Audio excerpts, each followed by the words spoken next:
My name is Rion Naus. I'm a stewardship ambassador. I'm a certified public health educator. I'm a dad, and I own and operate We Grow With LLC. Sweet. So as you're making your way back into the room, let's give a hand for our hosts who've put on an amazing program.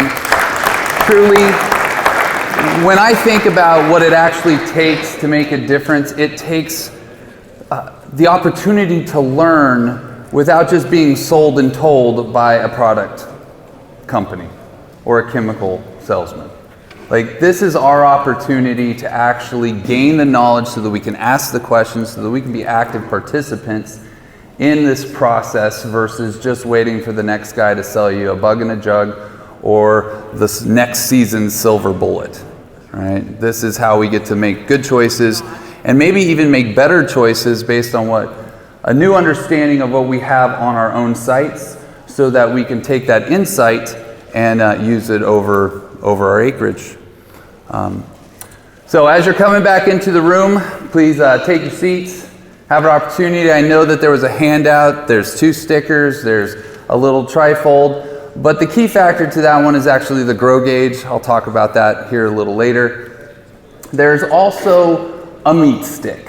So my dogs do think it's a treat, but it's not a dog treat. That is actually the byproduct of working with a family and cattle operation in Indiana for the last 4 years. And I'll share some of that journey and then the value add that they're able to bring to their products. So I look forward to sharing that with you. And if you've already eaten it, it's delicious, isn't it? So even better. So, my name is Rion Naus. It's spelled a little different, but so am I. I raised sheep in 4-H for 6 years when I was a kid. I grew up in oil and ag land in the Central Valley of California. I've got family that produce almonds and cotton and alfalfa. It's part of my life in every way, but in my own journey, I went total nature nerd, like 100%. Like 2 weeks after graduating high school, I moved to Vegas and I worked at the Mirage Hotel so I could work with the dolphins at the Mirage Hotel. Like it was me wanting to work with nature even from the earliest age. And after a year of working there, my Jewish boss told me that sometimes to get ahead in life you have to compromise. And at that point, I had to choose between honoring Sabbath and making the paycheck. And so I honored what we all should be honoring because we are divinely designed.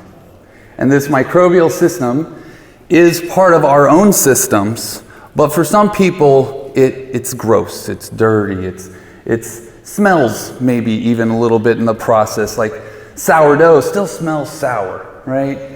And after COVID, most people think anything that smells is bad. It's like, ooh, it smells. No, that's just your nose working. Like, it's a different context. It doesn't mean it smells, it's a bad thing. It just means this is actually functioning. And if we get into our physical bodies as our points of awareness, this is the last line of defense before it becomes offensive. So you better smell what's going on. And around my home, if there's a jar or a bottle, my children know to smell before they drink. It's a very important reality right there. I do have several samples. I'm so grateful to Zach for being able to bring from his site. I've done a little work with the Hutterite colony there out of Spokane.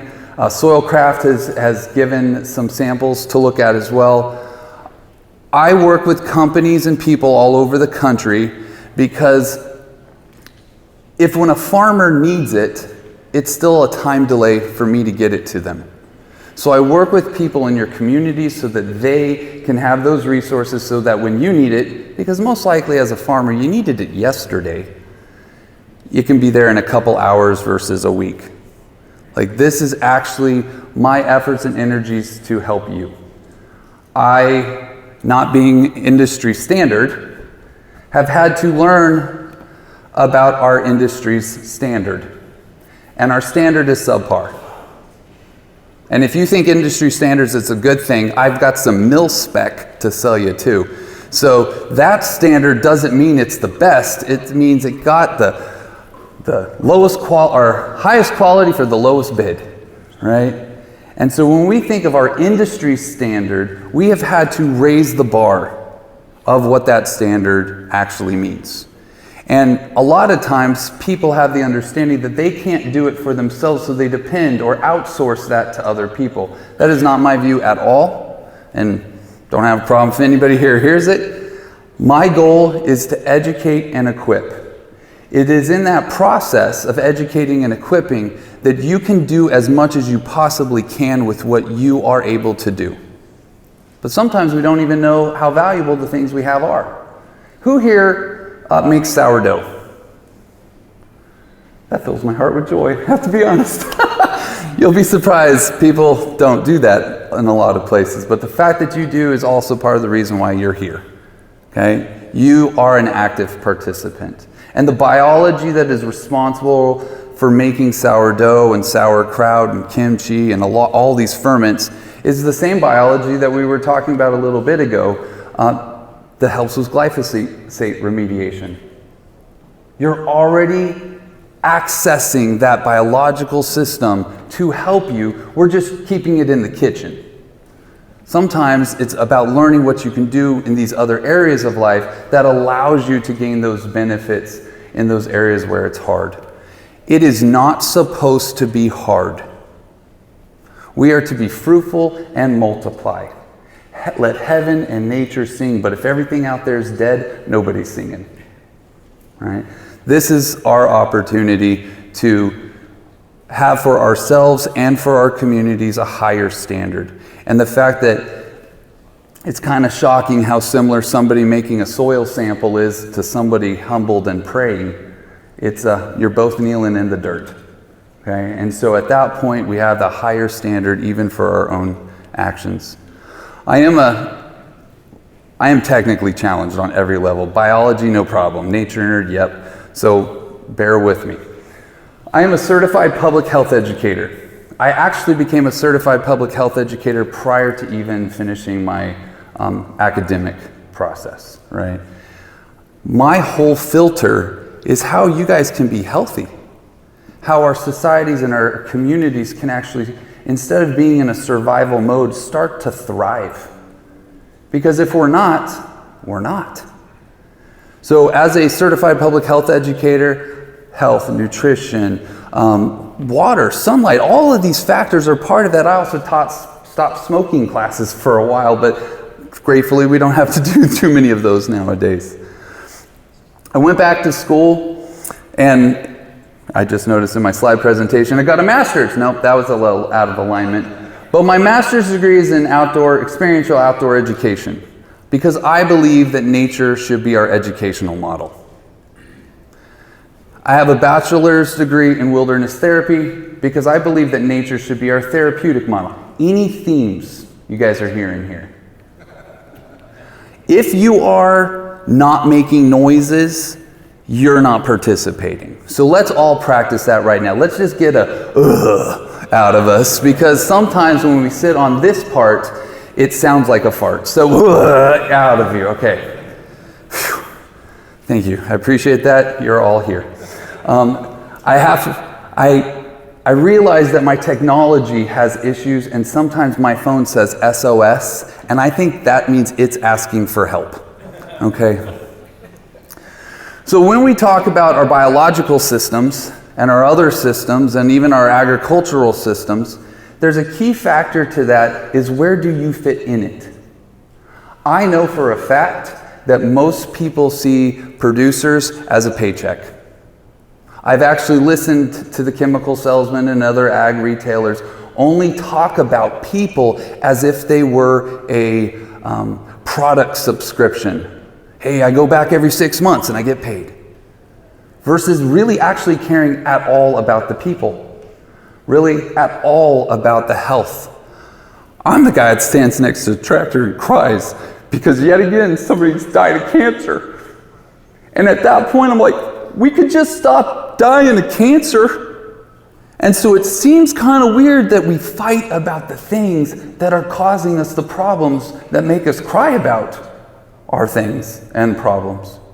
And so I hope today to literally provide tools and resources from even your own home that are already there that can help you. I also recognize that at this scale, there's only so much you can do as an individual. We all need Jesus, and at that point, maybe sometimes it's a labor issue and you got to bring in Jesus. But either way, you're in need. At that point, you got that one, that was good. at that point, we're part of a different labor force. In 1 year, there's 24 hours a day, 7 days a week, 52 weeks in a year. So far, the math tracking with everybody? That's 8,760 labor hours. Wouldn't it be nice to have 8,760 extra labor hours that you didn't have to put on your own back?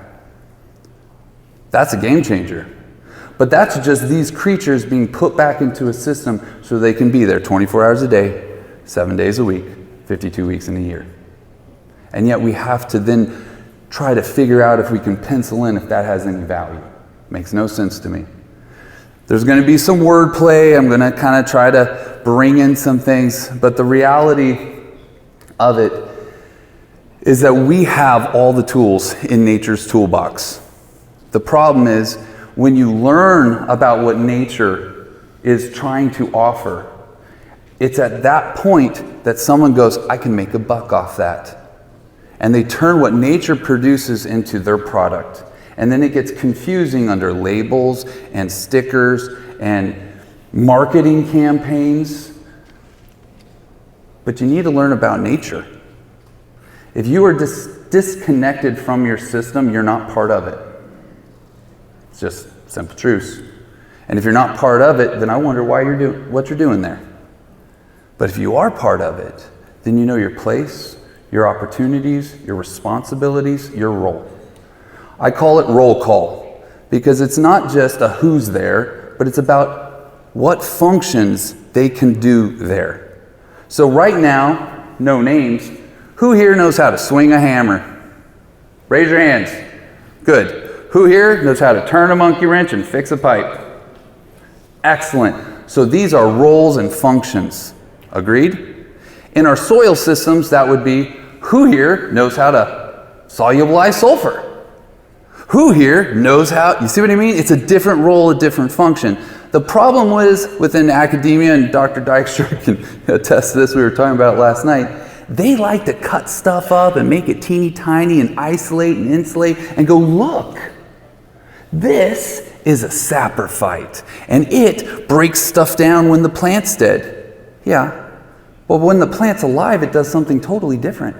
It's a part of immune response and health, and it's a plant's ability to recover from injury because it wants to live. Granted, when it goes through senescence and it dies, it has a different role and function in that system.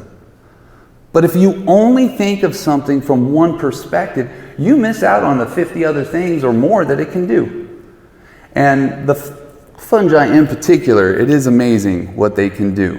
And we'll talk about trophic succession a little later. We have a system right now that is misunderstood.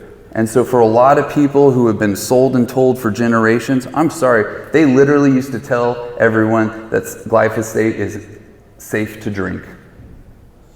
And now multi-billion-dollar lawsuits because they're like, no, it isn't. But thanks for giving us all your money. And oh, by the way, since Monsanto's is owned by Bayer Pharmaceuticals, here, give us some more money and we'll keep you alive until you die. It's not safe to drink, but people believed it.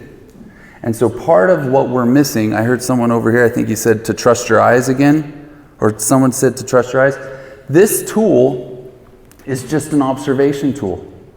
It's a pair of binoculars hooked to an Etch-a-Sketch. Who's intimidated by that? Right? So at that point, it really is just something to help us look. Here's a pair of binoculars. The problem is most people only have one use or purpose for this. If you're not equipping to see how these tools fit in your system, then it's just something that sits on a shelf. I educate to equip. The reason for that is I believe we are ill because we're ill. I like that. I'm going to do this more often, okay? We're ill because we're... Exactly. Now, sometimes that means you're retarded. It could be a mental retardation because of malnourishment and issues. But if I go to Flint, Michigan, where it's known 1,000% that they've got lead in the water and that they've been suffering from this, and lead causes mental retardation, do they need more social programs? Do they need another incentive? Or do they need a heavy metal detox? Different perspective, okay? And so when we go into our systems, most of our systems are degraded, yep. Most of our systems are toxified, yep. Most of our systems have a lot more problems than we even realize because we're just looking at the surface. As soon as you start to get deeper, it gets deeper, okay? So when we think of what can we do, part of the reality that we must accept is that we have to have a responsibility in remediation. The word that is ideal for that is amendment, to amend. And the fact that amend starts with amen is an answer to prayer. And it's what we should be doing and putting back into that system. Soil amendments are part of it, part of restoration of that ecosystem and that environment. There's also other words. Everybody wants to be confident. I do not want you to be confident at all. I want you to be competent. When you can do it, do you ask, well, what do I do? No, because you know what to do. You're doing it, right? I didn't say everybody who knows how to swing, like everybody knows how to swing a hammer. Like you are competent. When you are working with these biological systems, it requires a level of competency. It's called common sense. That's why it's not very common nowadays. It's true. Okay? And for it to be common sense, it has to be common to our sensory experience. I've lived all over the world. I spent time with many traditional cultures and lived with them for years, at which point I didn't have to know how to speak the language. I could definitely convey, don't touch, it's hot. Common sense. You can go anywhere in the world and go, ooh, ah, right? And somebody will go, man, I don't think I should touch that. Common sense. I will explain why, though, people touch things still. When you have a child, and I have two beautiful sons that I'm so grateful for, you tell a child, don't touch it, it's hot. And then what do? That's because for it to lock into our muscle memory, we have to put our 2 cents in.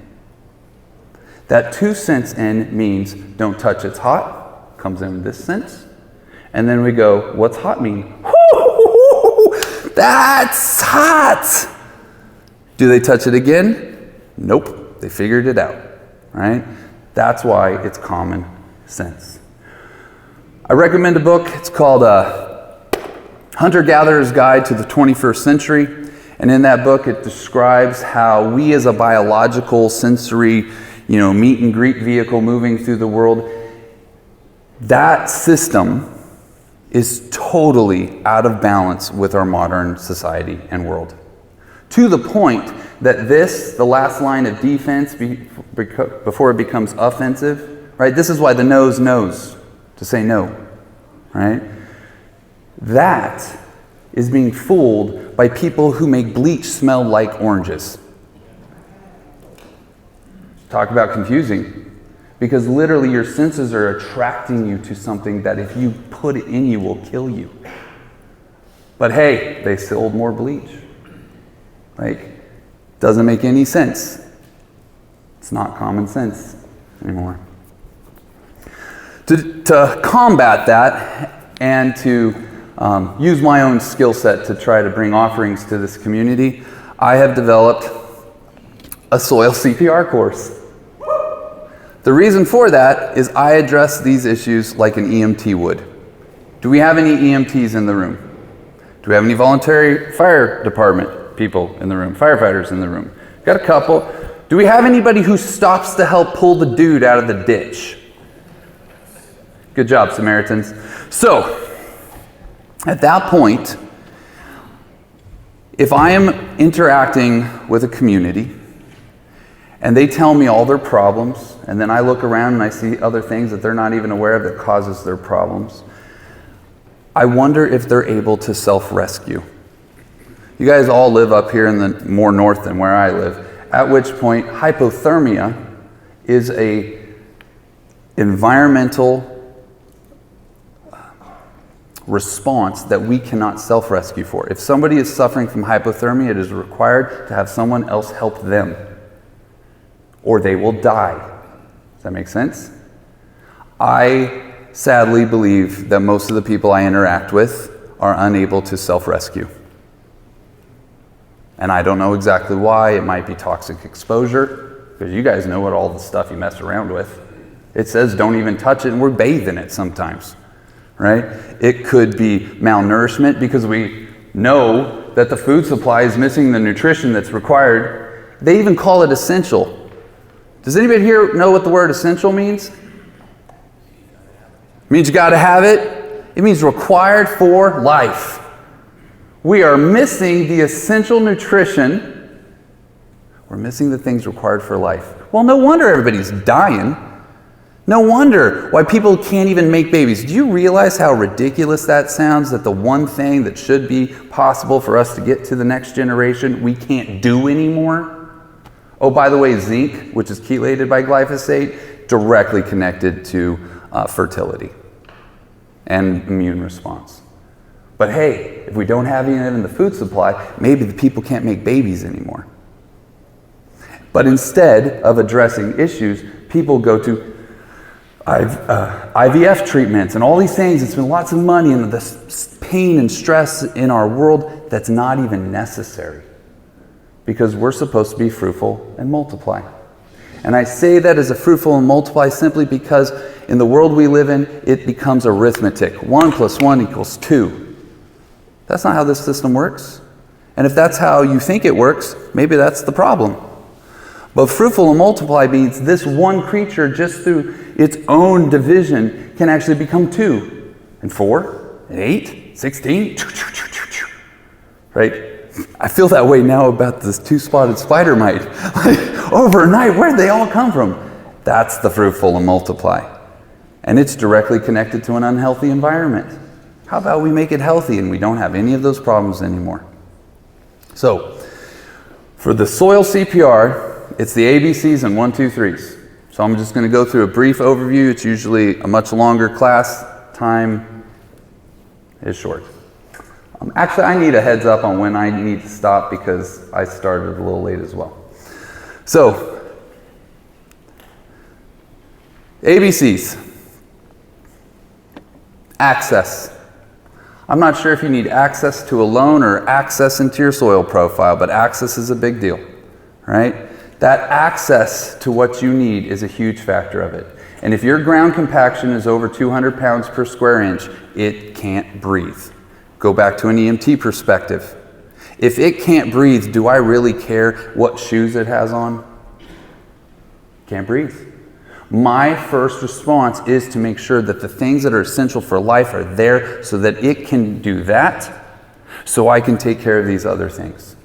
But if it can't breathe, is it tillage or is it a rescue operation? You have to reestablish structure, capillary action so it can breathe, at which point it is lined and fortified and creates structured and glued by the biology. But if none of those things are there, that structure collapses and it can't breathe. And when I say it can't breathe, Zach, come up here, I need to make some slides. If time is short. So if you or it can't breathe, I want you to do this one first. And slides, cover slips. If it can't breathe, then why do we expect that plant to grow? And if at that point plant's not growing, we shove more nitrogen on it, guess what? That collapses structure and causes all these other problems. And thank you very much. Okay? So access is a key factor in this. After access, it's biological. AB, right? If we're talking about biological, let's just get into what this word is, bio and logical. If it makes sense, is it logical? Yeah, you can see the logic to it. It's logical. This is the logic of living. We want to keep living. I work with all kinds of people and I understand why there's different terms and words, but the one thing between an evolutionary atheist and a creation Christian, they both think it's all about living. Even the evolutionary biologists, it's just all about wanting to live. Neither one of those is like, hey, you know what? Might as well not. Nope, it's all about living. And it's only in that I'm the way, the truth, and that we get to truly live. Okay? So it's all about living. After that, it becomes about cycles. And we have, thank you so much. I'm going to have you do a couple more. If you want to run back and forth or hang out, be like a little model, that'd be great. It's all about cycles. And when I think cycles, I think all the cycles. Seasons, cycles, water cycles, air cycles, respiration, percolate, all these are cycles. Back and forth, push, pull, freeze cycles. That's a pumping action. There are so many amazing cycles that we get to interact with because it's all about the logic of living.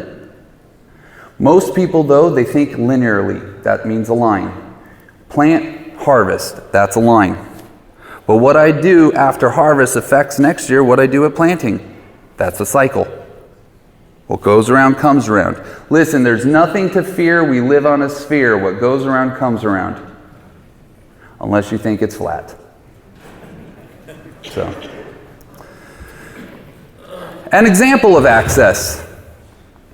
Does that root have access? That is hard. Like, yep. Guess what? That's a weed. That weed couldn't even break through. That's like 300 pounds per square inch. That's straight up concrete. And it's like, I'm just going to go this way. Okay? But these other plants, these weeds, are still trying to just perform the same functions. And in many, many ways, they actually are doing jobs that we're supposed to be doing, but we have a lot of other things to take care of too. So God is helpful. After access, it's about biology. Who can tell me what they see? Come on, there's lots of smart people and eyeballs. If you can't see, you need to move to the front. What is it? Rocks? Mycelium? A grasshopper? I'll tell you how this happened. When you have the right biology in your plant, and yes, Dr. Dykstra, carbon, sugars, but we're carbon-based life forms. And because of rhizophagy, we know this stuff flows up and down through the plants too. And this plant is like, I'm being eaten here, at which point it can actually shunt biology up and into where that grasshopper is eating, and now that grasshopper becomes food. Your plant called that grasshopper in. That grasshopper is filled with chitin, filled with mineral nutrition, and filled with energy. But if you don't have the biology that can utilize that, can access that, then it's going to eat your crop versus your crop eat it. And look at the size of those sand particles. That's large particle sand. There's a lot of growers who grow in sand. It's like, man, it just flows right through it. Yeah, you're missing the net that catches and captures and contains all of this stuff. But if you have it, you have it. And that's why Matt is 100% right. If you have these tools, you literally look at it and it's there. And if you look at it and it's not there, guess what? It's not there. So, important factor. Cycles. When we have cycles, it's more than just us visualizing something coming around seasonally. This is how nature moves. Can you see the movement in this vortices sucking in and pulling around? That's a rotifer, normal, no big thing, right? It's awesome, super cool. But its face literally has these rotaries spinning, and at that point it's sucking in for nutrition. But look at the movement so far away from even where it is. If you don't have anything alive and wiggling, it's just sitting there. Okay? And so it's through this biology that we're able to actually have a lot of these functions take place. We talk about nutrient cycling. We talk about secondary metabolites. Guess what? A secondary metabolite is just something that's already gone through a metabolism. Make sense? It's gone through one metabolism, and then it goes through another metabolism. It's a secondary metabolite. It's a byproduct of this metabolism. If you don't have the things metabolizing, you don't have the things to produce those secondary metabolites. So the ABCs. Are we all on the same page so far? Yes? Then let me hear it. Yes. Amen. Next, 1, 2, 3s. The role of I. I already know who the plumbers are. I already know who the contractors are, right? Have you ever been on a road trip, and while you're on that road trip, you got to go to the bathroom, so you say something, and at which point you pull over, and the car's full of people, and you get out, and maybe even somebody runs ahead of you because they have to go to the bathroom too, but they just forgot to say anything, and everybody now has to go to the bathroom. You tapped into the social consciousness. Yeah. If you're cold, Mike, other people are probably cold too. If you're hot, other people are probably hot too. It's our understanding that we are part of this bigger picture, and if you don't want to stand out in your field, why do you think your plants do? It's hot, it's dry, it's miserable, they keep spraying poison on me.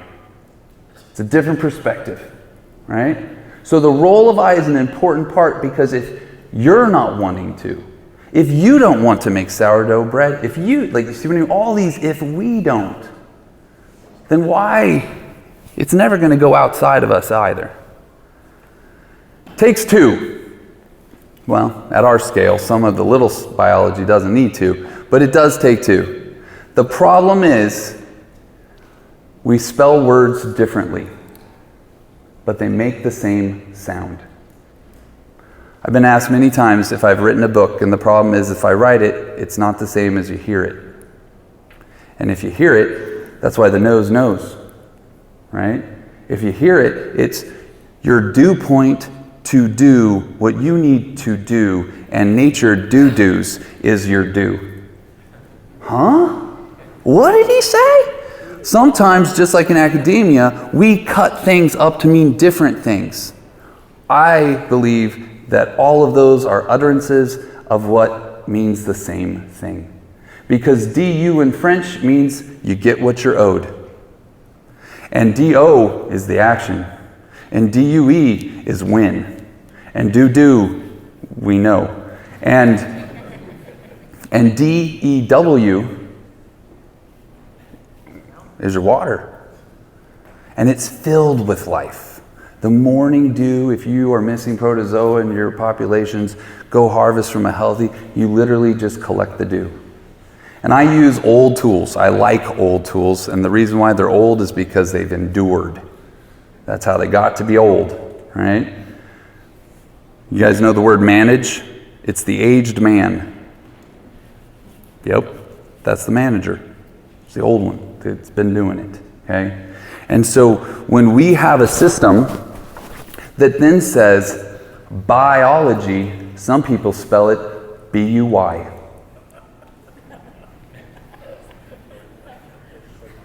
It's true. It gets confusing, right? The next. This is the rule of three. We have the role and we have the rule. The rule of three is a memory aid developed by the military that I've adapted. The memory aid is just there to help you prioritize what it takes to survive with time increments. If you don't do this in 3 seconds, you're dead. We made it! Woo! Yeah. Sometimes you gotta wonder, but we made it. So that means that there is no immediate life-threatening situation. Yep, that includes poison or being run over by a truck or some other thing. I don't have 5 minutes to tell the finer points of why my child needs to get out of the road. It's right now, okay? Oh, We're going to go through some specifics. Who can tell me what that is? It's a tornado. It's what? Dirt devil, dust devil. Yep. Do you know why they exist? Because it sucks to live there. It's true. And it's sucking up the lightest trace elements, and it's sucking up the lightest biology, and it will send it way up into the stratosphere, and it will travel around the entire planet, and it will find some place that it says, hey, this is a nice place, I might want to live there. And it says, hail to all of you down below. H-A-I-L. It's supposed to be a greeting. Most people have hail spelled H-E-L-L. Right? It's true. Guys, it's a big deal. You guys want to know the difference between hell and getting it done? An apostrophe.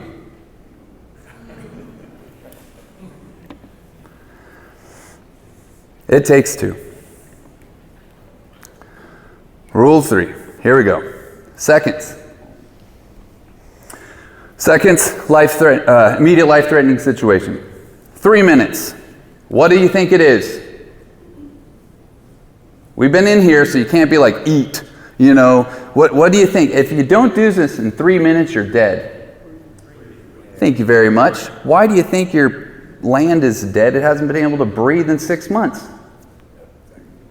It's a different perspective, but it's our responsibility. You are the first to respond. You're the first responder. That's what a steward is. And as soon as you guys start integrating animals, that's when you become a shepherd. And the problem is we've downplayed the value and the role of these individuals. At Christmas time, we talked about the 3 wise men. Anybody else? A little manger, people, wise men coming in, so on and so forth. Okay? Those were the tourists. All the wise men were out on that hilltop. Who were the other wise men? That's right. Those were the locals.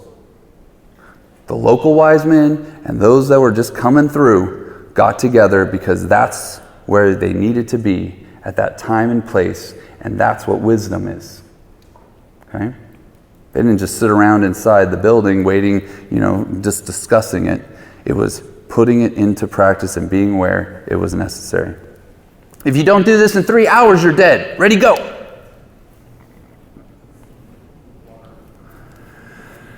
Some people do get up that many times a night to drink or pee or something else, but no, it's not water. Good. You're learning something. I like this. I can see some wheels. Some of you need some WD-40, but it's okay.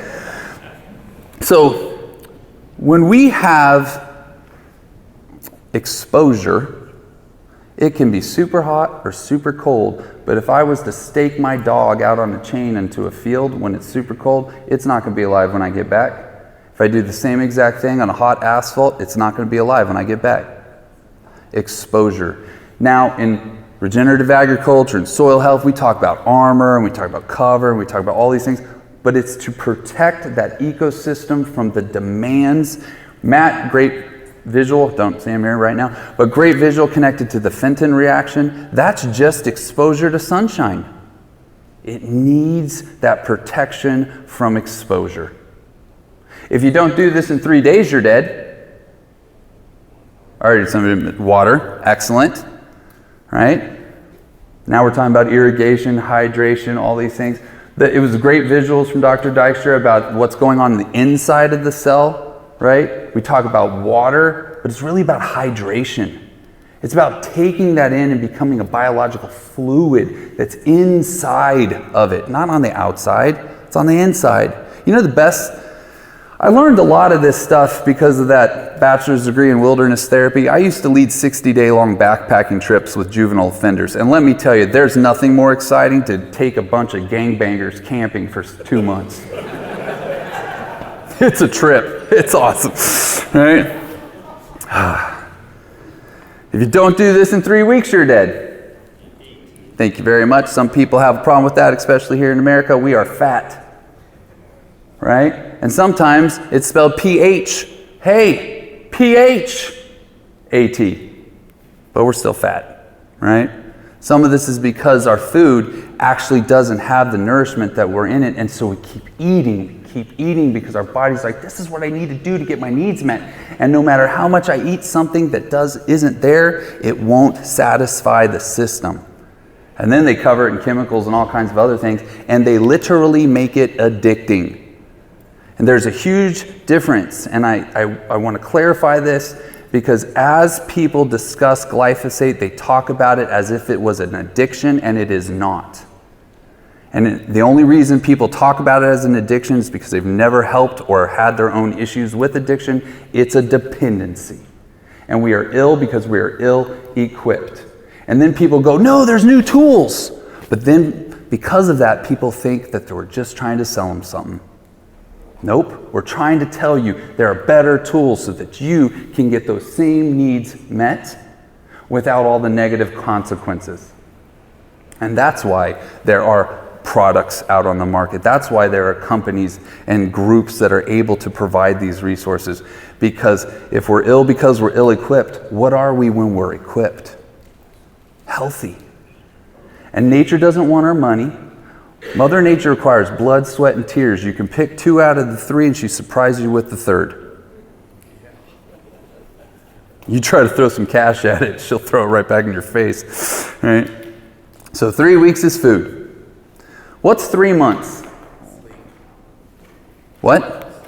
Sleep. Actually, between all of these are subcategories. So 3 days to 3 weeks is sleep.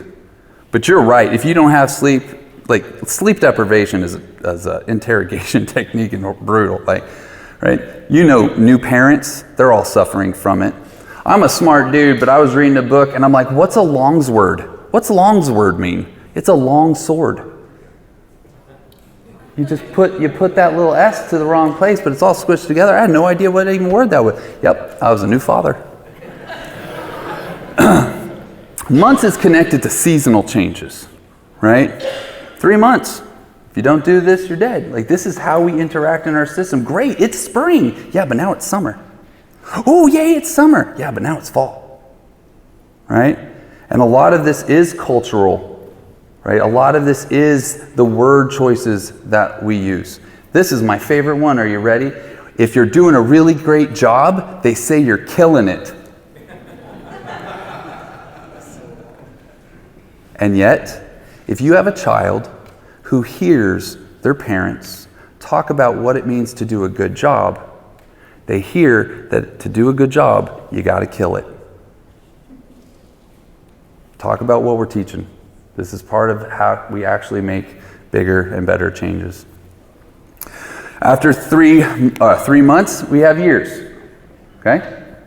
COVID really screwed a lot of people up. Alan shared a lot of really good things about individual bodies. Individuals as groups become communities, but it messed a lot of people up, even who didn't get sick, because they got stuck in boxes for years. They came out a little weird. I don't know if you noticed this, right? They came out of COVID not sure if a boy's a boy anymore. One of my favorite little picture quotes, like cause effect, little graph, is the rates of testicular injury in women's sports. It's none. None. Not one of them. There's not one. Wait a minute. In 2020, what happened?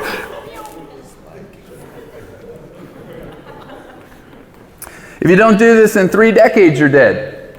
What's 3 decades? It's a generation. That's the next generation. If you don't do this, then where's it going to go after you? Good job. 3 centuries. The Native Americans used to say until the 7th generation. Well, that's about 300 years. It's how we should be making our choices. And there are some communities that have that perspective and make choices that they reap the reward of those good choices for generations. Millennia? I don't know, but we're still talking about what Jesus did. So it's a really cool thing when you got it right. Right? And after that, it's in perpetuity, which just means forever. Okay? The problem is these are survival priorities. You tell me, and I have clients say this, they're like, man, it takes 10,000 acres to survive around here. Doesn't matter how many acres they have, they're still in a survival mode. That changes what's going on up here. And I have a beautiful old man that I work with out of Kansas. He says, you know, the worst compaction zone I have is between my ears. I'm like, I agree, Lyle, I agree. So, to start out, we want to use observation tools. These are sensory inputs. Our noses, our eyes, our ears, our skin, our touch, all these different things. Problem is a lot of times we don't know what we're seeing anymore, and so I've developed tools to help you with that, and that's why the Grow Gauge. I am actually tired of receiving pictures that I have no idea what you want me to look at. Right? And some things, when it's this big, look exactly the same as something this big, but they're totally different things. That's why scale is important. So, observation tools. I usually take my observation tools to the people who need it observed. This is me actually at Anthony Vineyard in Southern California, 4,000 acres of table grapes. They had 0 powdery mildew this year. They are elated. I mean, come on, it's a grape. It's a little sugar water ball at the end of like, this is a big deal. They sent out all their scouts. I just waited. They couldn't find any. Yep, because it's healthy. Sometimes it's small, but look, a soil observation station. You can see what's going on below ground. You can interact with it. There is 0 dirt in this. My minerals are large particle minerals. They act as a classifier so that the organic material doesn't fall down into the water area and become anaerobic, toxic, and kill everything. That's rot. Instead, I utilize wood chips. I inoculated them with foundational fungi and allowed them to be nurtured by nature. This is some of the best soil around. Now, yes, it's small scale, but I do this for clients so they can see what's going on, the biology from their fields, the carbon that's missing, and then the mineral components. And if you pour water through the top, you can take it out the side and water your houseplants with it. Connect the family to the farm, or the family's not connected to the farm anymore. And if you always have to leave to go take care of things, it's hard for them to feel connected when they're left behind. But if you can actually make the home part of it, and even incorporate some of that sourdough bread starter that is nourishing and making the bread for the lunch, there's connections. These are communities of connection. There's an example of the Grow Gauge. They can be used with a pencil. You can write on it 1,000 times, erase it, and write more. Okay? The key factor with the Grow Gauge is the fact that it requires your phone.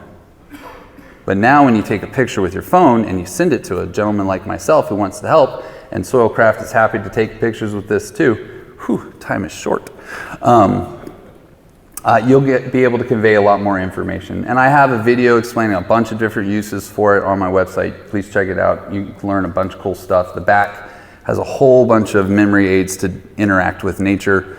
Those creature characteristics that are on the back, the key factor of that is I don't really care if it's a spider, praying mantis, a mountain lion, or a highway patrolman.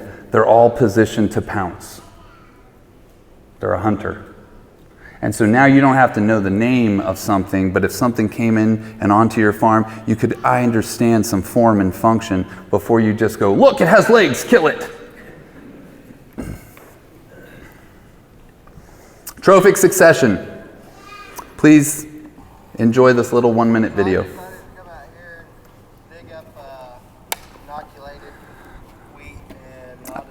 You guys can't hear that at all, can you? All right, let's try that again. All right, I'm going to tell you a story about a dude who's standing in his field because I can't hear him. So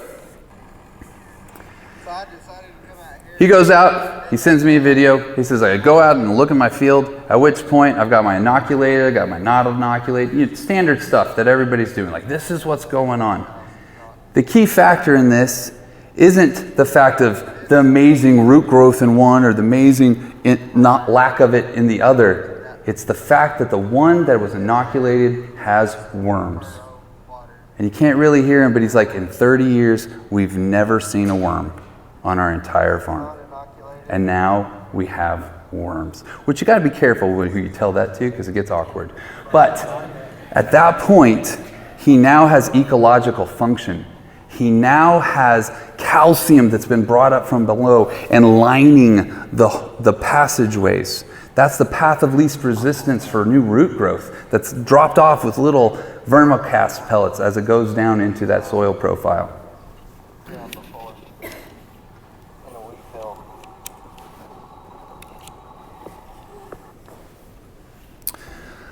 Apologize for the sound. Yay, technical difficulties. Nature's toolbox. It's mostly about the creatures. This is a gopher. Anybody ever deal with those little guys before? Yep, most people don't like them. Here's the factor though, they are putting 2-inch main lines of water infiltration down into your soil profile. Okay? That's a big deal. And they go for this and go for that. I have gophers all over my place. I love them. They literally bring me arrowheads. They bring up what's been buried, right? And scientists, gotta love them, they actually do a lot of research, and gophers, believe it or not, can move tonnage per acre. I had to do some conversions, so this is in tons per hectare per year, but you can see the top one being like termites, the middle one being ants, earthworms, and then the gophers. If I said, hey, I need you to have 16 tons added to your field this year, a lot of you that would be cost prohibitive and what are you talking about, or logistically impossible, but that creature is going to do that for you for free. You just don't have to kill it. I've been able to bring through these biological actions both worms and dung beetles back to properties. We did not seed out dung beetles. We provided the dinner bell so that they could come. Those worms were not attracted to just the plant.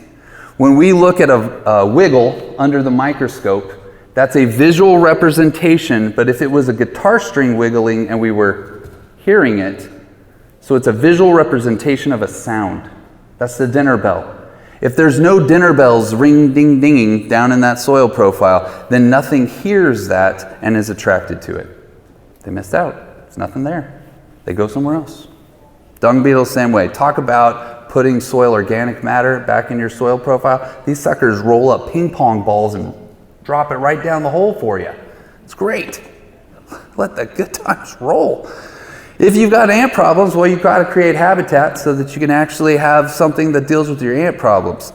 This thing murdered an entire ant colony, rips them in half. It's awesome. It's amazing. And ants are full of chitin. They're insects. That's fungi food. Like at first I'm like, are they attacking it? Is it attacking them?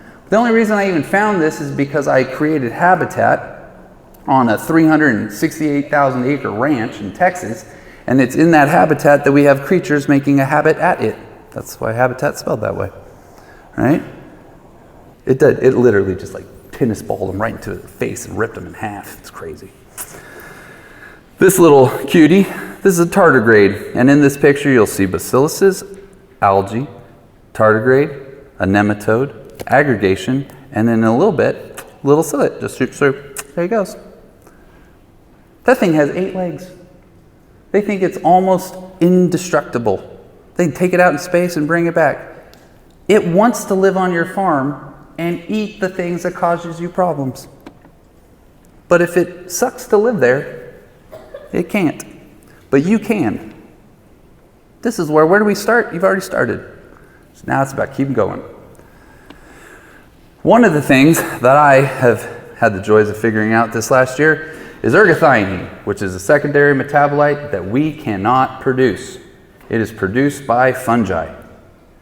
And I've been working with the National Nutrient Density to be able to track this, and we've been able to track it from the seed coats, to the seed, to the plants, to the animals, to the meat, to the product.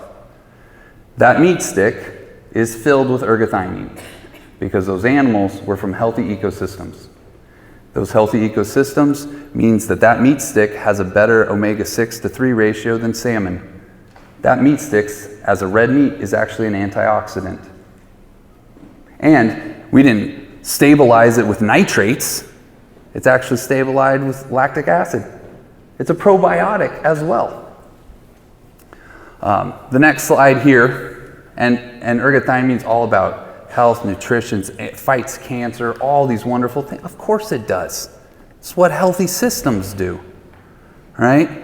There in the center of the screen, you can see 2 markers there, both fungal, both directly connected to our actions and management practices.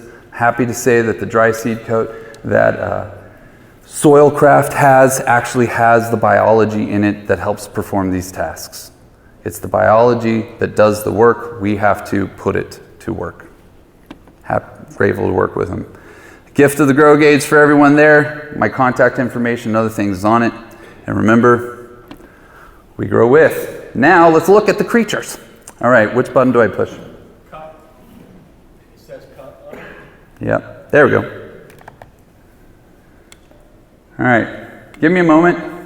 I apologize for the compression of time, but we're going to have the opportunity to see what's going on. This sample that I'm showing you, first of all, I need you to do this because I've hit my point. I'd like to introduce you to the creatures that will help you with your glyphosate problem. That's who they are and what they do. And they are the same creatures that are found in sourdough bread and sauerkraut. This is actually some sauerkraut juice, okay? When you have something that wiggles, it's a movement. And if everybody got into a big cluster here in the middle and I wiggled through them, I would be able to split that. This biology is also making the tiniest little air and water passages. And you know the loft layer in the sourdough bread? That's gas being released. What happens with gas? It goes up. So that gas release is actually hitting different minerals and moving through that soil profile, trying to create air and water passage. This is the scale for capillary action. Good job. I wear these sandals all the time. If I have my boots on, I'm sending somebody an invoice. It means I'm standing in the mess versus know how to not step in it, right? At that point, in Madison, Wisconsin, at the beginning of last month, it was 4 degrees. No problem. Good circulation. Nice capillary action. What are you looking for? We got no output from that dude. Yeah, we did. Nope. Maybe. There we go. Holla! There we go. We got it. Look at that. There it is. Let's see. All right. All right. Magic. And honestly, I am struggling to see. I need... Oh, even better. Look at that. There's another screen. All right. The biology that we're looking at, we're not really going to get a good grasp of them until we're at 400 magnification, and then we say hello.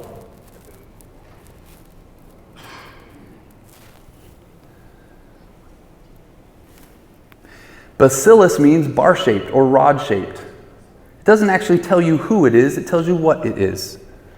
Make sense? Are you seeing all the little rod-shaped creatures?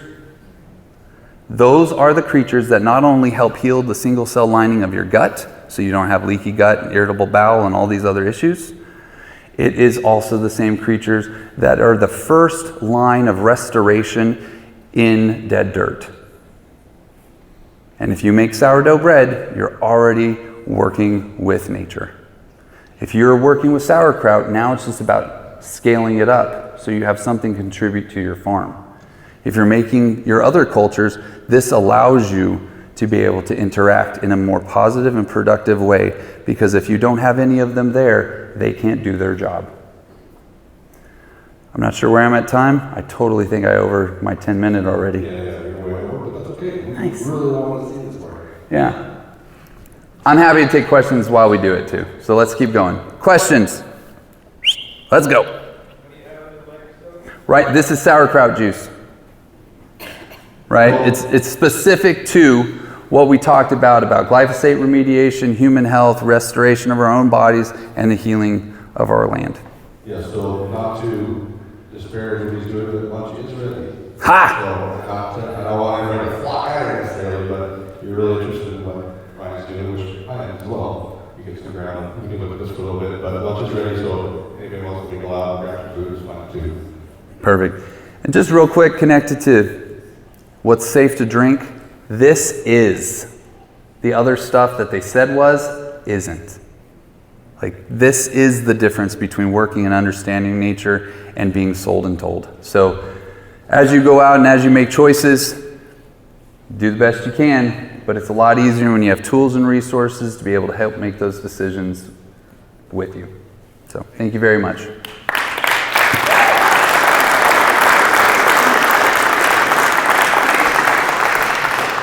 All right. Before you stand up, most people have a pair of these as an observation tool, right? Look through it this way, helps far away things look close. I kid you not, if you take them and look this way, you can actually take it up to your plant and have a loop and have a huge magnification of the things that are real close. So.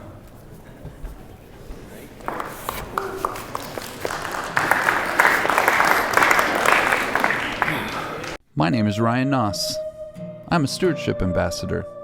I'm a certified public health educator. I'm a dad, and I own and operate We Grow With LLC. We Grow With helps people to differentiate between fertilizer and fertility. We use products and services. We equip people with the observation tools they need, as well as the products that make their jobs easier, allowing them to turn dead dirt into living land at any scale.